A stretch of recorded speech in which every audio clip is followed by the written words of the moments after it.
Welcome to the deep dive. Today we're looking into the Fruity Fun Party. It's a story from Fruitville.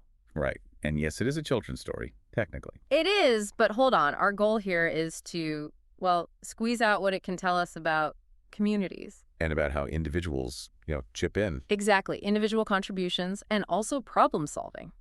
How groups handle things when they go a bit sideways. It's pretty interesting how even a simple story like this can actually mirror some, fundamental things about how we interact. Okay, so let's set the scene. Fruitville. Mayor Mango announces the big yearly event, the Fruity Fun Party.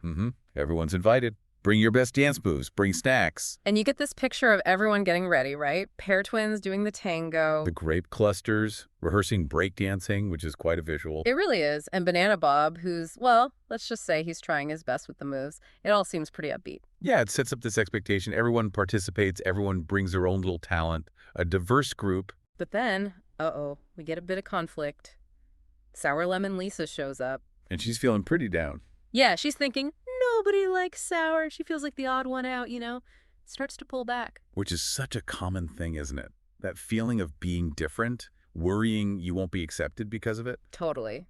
But thankfully, Strawberry Sue pipes up. Right, Sue has a different take. She says something like, hey, we're all different flavors. That's what makes the party fun. Which is, the ideal view. Yeah. Inclusivity matters. Great sentiment. But the story shows Lisa's still kind of stuck in her sadness. It takes more than just words sometimes. Exactly. Overcoming that feeling of isolation isn't always just a quick fix. And then, boom, disaster strikes. The smoothie machine explodes. Chaos. Just fruit bits flying everywhere, apples panicking, pineapples rolling. Someone gets a blueberry in the ear, apparently. Right. And Kiwi Kevin, he's just gutted. His smoothies are ruined, and the whole party's just sticky. It's that moment of crisis, right? Everything stops. And that actually opens up a space. A space for what? Well, for maybe a different kind of leadership. Or a new approach to fix things. Ah, okay. And guess who steps into that space? It was Lisa. Yep. Sour Lemon Lisa. She takes charge, says, hey, let's make a new drink together. And that's the pivot, isn't it? Hmm. The very thing she was insecure about her sourness suddenly becomes, potentially useful. It becomes the key ingredient. It's a great example of how something we see as a weakness or just a difference can actually be a strength in the right situation, especially when you combine it with other things. So they make this fruity unity juice. It's got Lisa's tang. Sue brings the sweetness, Bob brings that potassium boost. Everyone adds their own fruity flair. It's a real team effort. Collaboration. And guess what? It's a massive hit. Everyone loves it. The party gets going again. Even the raisins are dancing. Yay, the raisins. Love that detail. And Mayor Mango says it's the most fruit-tastic ever. So the collective effort didn't just fix the problem, it actually created something new and better that everyone enjoyed. Synergy?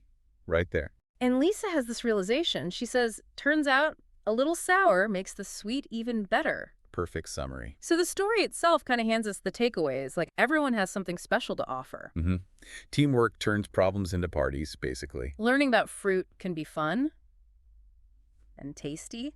And that sometimes, a little bit of lemon, a little sourness can brighten everything up. These are spelled out pretty clearly. They really drive home the main ideas about individual value and working together. So wrapping up, we saw this little community, Fruitville. Yeah. They embraced diversity, eventually. Yeah, after dealing with that challenge of someone feeling excluded. And how a crisis, that exploding smoothie machine, actually sparked collaboration. Bottom line, every flavor, every person has something unique and valuable to add. Which brings us to maybe a final thought for you, listening. Yeah. Think about the flavors in your own circles, your teams, your communities, whatever. Okay. How could really valuing, maybe even seeking out those unique qualities, even the ones that seem a bit sour at first, how could that lead to some unexpected, maybe really great unity juice moments for you? Embracing the differences to create something better together. Definitely something to chew on.